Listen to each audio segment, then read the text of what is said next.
आज हम लोग मौजूद हैं यहाँ पे बिशुनपुर में और ये हमारा कृषि विज्ञान केंद्र का फार्म है सालम नवाटोली। और हम लोग यहाँ पे अपना जो सीड उत्पादन कार्यक्रम जो हमारा चल रहा है केवी के द्वारा, उसका हम लोग आज यहाँ पे इंस्पेक्शन करने आए हैं।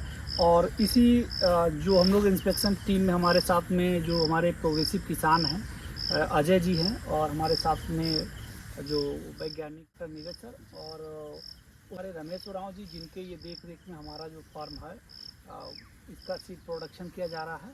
तो हम लोग इस क्रम में किसानों को कुछ संदेश देना चाहते हैं कि जो हमारे कृषि वैज्ञानिक हैं उन्होंने इसको उसके जो हमारी ये भी एक जो इनकी रोपनी की एक विधि चल रही है हमारी धान की श्री विधि, उसके बारे में हम लोग सर से चर्चा करेंगे कि श्री विधि क्या है और श्री विधि के क्या उपयोग हैं, और श्री विधि के लगाने से और बिना श्री विधि के पौधरोपण करने से इसके प्रोडक्शन पे क्या अंतर होगा, और इसके जो हम लोग अगर कास्ट बेनिफिट रेशियो देखेंगे तो उस पे क्या अंतर होगा।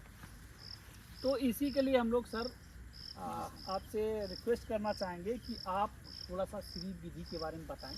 जी, जैसा कि सर आप कह रहे थे कि कृषि विज्ञान केंद्र के द्वारा सीड प्रोडक्शन का काम कराया जा रहा है, और ये हमारा कृषि विज्ञान केंद्र का निर्देशन इकाई सालम नवाटोली है। यहाँ पे हम लोगों ने सीड प्रोडक्शन का काम कराया है जो स्वर्णश्रेया वैरायटी है, और उत्पादन कराने का मुख्य उद्देश्य है कि नई नई वैरायटी को हम अपने ज़िला में ज़्यादा से ज़्यादा एरिया में फैलाएं। तो जो स्वर्णश्रेया वैरायटी है इसको हम लोगों ने breeder to foundation seed production कर रहे हैं, और इसका उत्पादन क्षमता भी जो हमारे किसान ललाट लगाते हैं या सहभागी लगाते हैं उससे ज़्यादा है। और यहाँ पे हम लोगों ने जो सीड उत्पादन किया तो इसमें श्री विधि का किया, क्योंकि ब्रीडर सीड उतना ज़्यादा मिलता नहीं है, तो ब्रीडर सीड को हम लोगों ने ला करके यहाँ पे श्री विधि का ट्रांसप्लांटिंग कराया। यदि नॉर्मल विधि से ट्रांसप्लांटिंग किसान करता है लेकिन एक हेक्टेयर में 40 किलो, लेकिन श्री विधि से ट्रांसप्लांटिंग करते हैं किसान हमारे, एक हेक्टेयर में उनको ज़्यादा से ज़्यादा 6 किलो बीज चाहिए। तो इसका हमारा इस मतलब कि जो अगर हम लोग सामान्य तरीके से करते हैं जी जी जी तो 40 केजी पर हेक्टेयर बीज चाहिए। और जो हमारी एसआरआई जिसको हम लोग श्री विधि बोलते हैं जी जी जी, तो वो उससे अगर कराएंगे तो 5 से 6 किलो मैक्सिमम बीज लगेगा। इसका मतलब ये है कि कम से कम जो अंतर है वो हमारा लगभग 7 गुना का अंतर आ जाएगा। 7 गुना का 34 केजी कम बीज लगेगा जी। अब इसके माध्यम से यही हम सुझाव देना चाहते हैं या जानकारी देना चाहते हैं कि जब बीज हमको गुणवत्ता युक्त मिले तो हम खाली ट्रेडिशनल तरीके पे ना भागे, वहाँ पर हम अपना जो नई नई तकनीकी जैसे श्री विधि है, यदि हम 6 किलो भी बीज हमको अच्छा मिल जाता है तो 1 हेक्टेयर का हम ट्रांसप्लांटिंग कर सकते हैं। और किसान हमारे क्या है कि जब उनको जनरल विधि से लगाना है तो 1 हेक्टेयर के लिए वो गए अपना 2 बोरी कम से कम लेके धान का बीज आते हैं जो 60 किलो हो जाता है, तो जहाँ 40 किलो लगना है वहाँ 60 किलो डाल देते हैं। दूसरा इसमें बेनिफिट ये है कि कम दिन का जब हम ट्रांसप्लांटिंग करते हैं 12 से 15 दिन का यदि हम बिचड़ा को ट्रांसप्लांटिंग करते हैं तो वो हमारा बिचड़ा जो जनरली तरीके लगाते हैं कम से कम 20 से 25 दिन का, तो हमारा पौधे को कम से कम 1 सप्ताह 10 दिन का और एक्स्ट्रा टाइम मिल जाता है टिलरिंग के लिए। वो टिलर ज़्यादा आते हैं। साधारण तरीके से हम ट्रांसप्लांटिंग यदि करेंगे, इस वैरायटी का हम लोग कर रहे हैं, कहीं कहीं पे किसान के यहाँ जा करवाए देखे हैं, तो वहाँ से 12 से लेकर 14-15 बिचड़ा तक बच्चा तक टिलर का है। लेकिन यदि इसमें जब हम देखते हैं तो यहाँ हमारा 14 से लेकर के 28 तक गया है। आप अभी हम लोग यहाँ पे देखेंगे भी कि यदि काउंट करेंगे एक आध पौधे का तो एवरेज में हमारा 18 से लेकर 20-21 पौधे टिलर तक आ जा रहा है। तो अभी सर ये कितने दिन का? ये हमारा जो लगा है 7 से लेकर 8 जुलाई में हम लोग लगाए हैं, ये हमारा 68 दिन की क्रॉप है, मतलब अभी जो जिसमें हम खड़े हुए हैं ये पूरा हमारा। अब ये इसमें से जो बाली इनिशिएशन जो बाली निकलने के कंडीशन पे पूरा जो बोलते हैं, जो यहाँ पर गांव के किसान बोलते हैं पोटरो, वो पूरा पोटरो हो गया है, और ये बाली बस निकल जाएगा 1 सप्ताह में।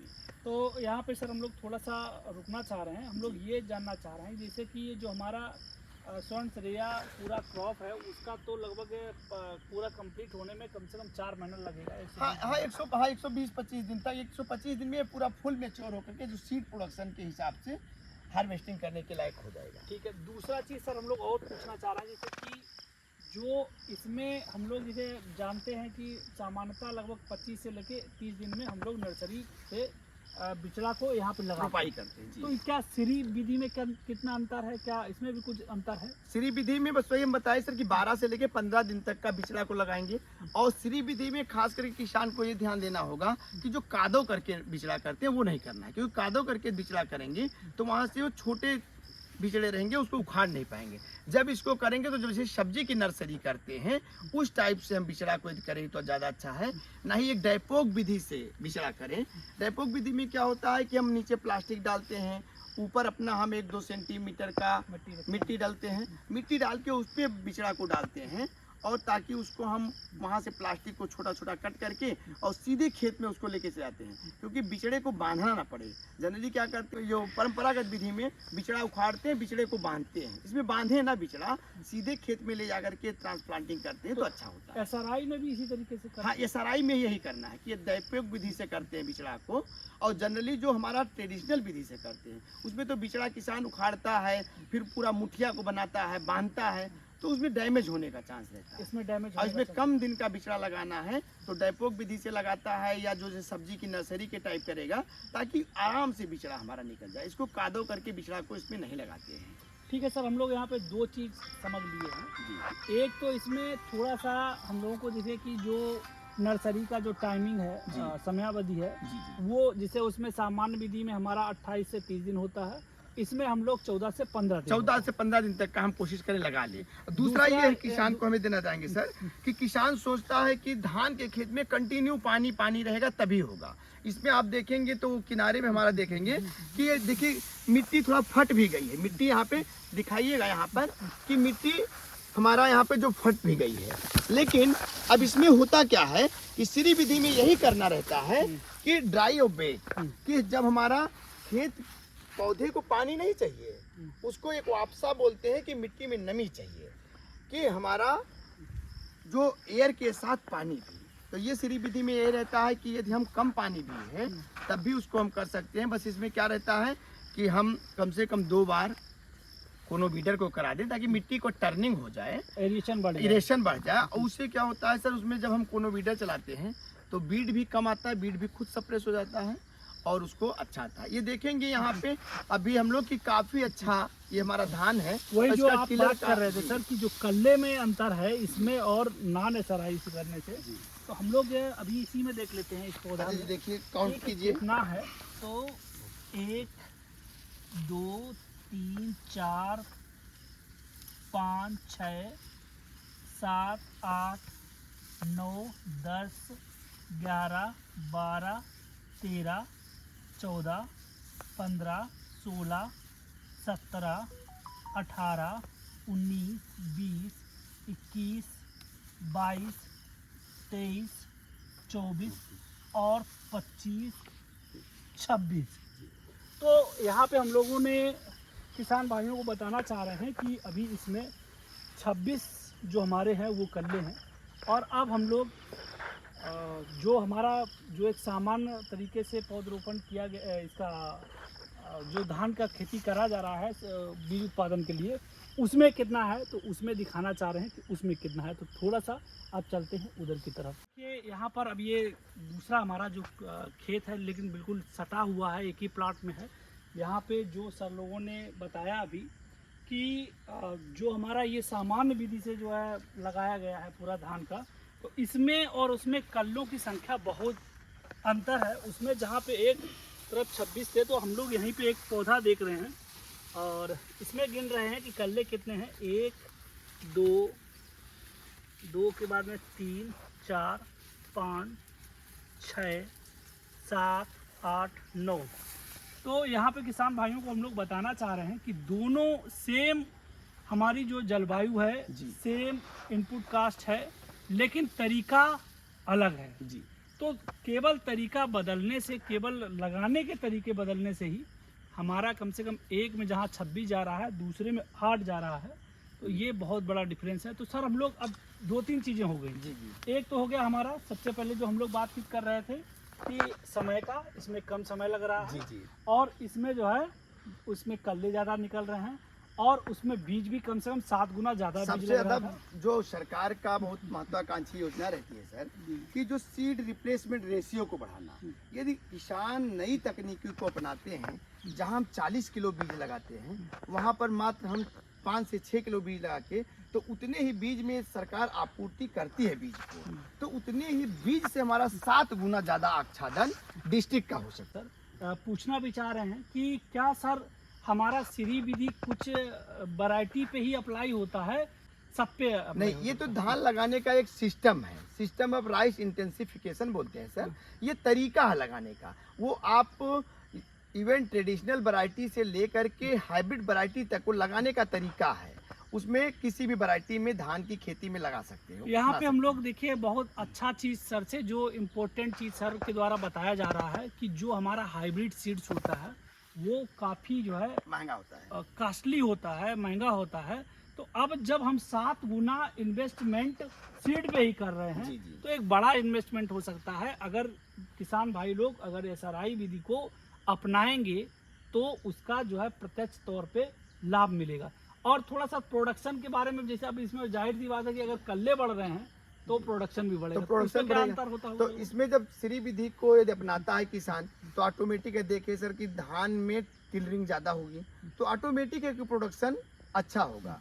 तो यदि एवरेज में ही प्रोडक्शन देखें, तो जो ट्रेडिशनल वैरायटी से लेकर जो ट्रेडिशनल तरीका है रोपने का, उसमें श्री विधि में करते हैं, तो उसमें 10 से लेकर के 12-15% तक वो प्रोडक्शन भी ज़्यादा होगा। यदि वैरायटी सेम है लेकिन टेक्नोलॉजी को अपनाते हैं किसान, तो ये होगा। क्योंकि उसमें क्या है, एक तो कि प्रॉपर उसमें डिस्टेंस मेंटेन करना पड़ता है।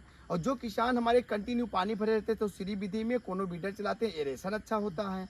तो एरेशन जब अच्छा होगा, टिल्डिंग ज़्यादा होगा, तो उसमें प्रोडक्शन उनका 10 से 15% तक किसान का बढ़ जाएगा। और कास्ट ऑफ कल्टीवेशन जो है, उससे तो स्वाभाविक कम होगा जब 7 गुना बीज कम लग रहा है। तो सर हम लोग एक चीज़ और जानना चाह रहे हैं कि जैसे धान लगाने का जो तरीका है उसी को हम लोग जैसे ये सामान्य तरीके से लगा जी, हुआ, जी, जी। क्या इसका क्या डिस्टेंस एसआरआई में और उसमें डिस्टेंस जो पौधे से पौधे जी, की जी। और पंक्ति से पंक्ति की दूरी है, जी। क्या उसमें कोई अंतर है? हाँ, सामान्य विधि से किसान लगाता है तो उसको 4-5 सेंटीमीटर पे लगा देता है, या थोड़ा हाइब्रिड लिया है तो उसको थोड़ा सा 7-8 सेंटीमीटर पे लगा देता है। लेकिन जब हम श्री विधि में लगाते हैं तो 25x25 पे लगाते हैं, 25 सेंटीमीटर, लाइन टू लाइन, और 25 सेंटीमीटर प्लांट टू प्लांट करते मतलब हैं, पूरा वर्गाकार वर्गाकार में।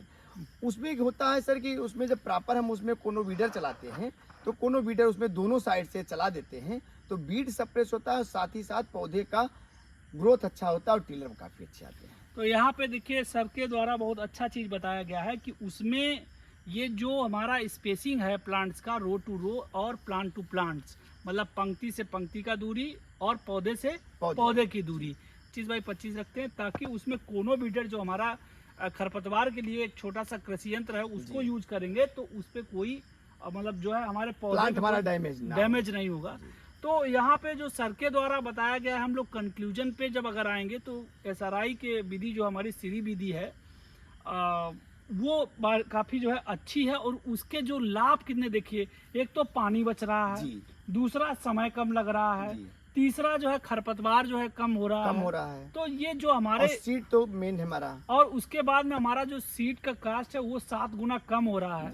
तो इन सबको देखते हुए हम लोग अभी तो ये फसल चल रही है हम लोगों का, अभी ये पहली बार हम लोग आज इस पे इंस्पेक्शन करने आए हैं और अभी मिल्किंग स्टेज पे आएंगे, फिर उसके बाद में फाइनली क्रॉप के जो हमारा फाइनल प्रोडक्शन होगा उस पर भी होंगे, फिर हम लोग इसका जो आकलन करते हैं है ना, तो उसको भी हम लोग करेंगे कि पर एकड़ में पर हेक्टेयर में कितना निकलेगा। तो एसआरआई के ये जो तकनीक है, तो सर अगर बोला जाए कि एक लाइन में कि इससे किसानों को फायदा ही फायदा होगा। और हमको लग रहा है कि सर किसान जो हमारे हैं वो इस विधि को हमको लग रहा है केवल 2 से 4% ही टोटल किसान हैं अपना रहे हैं।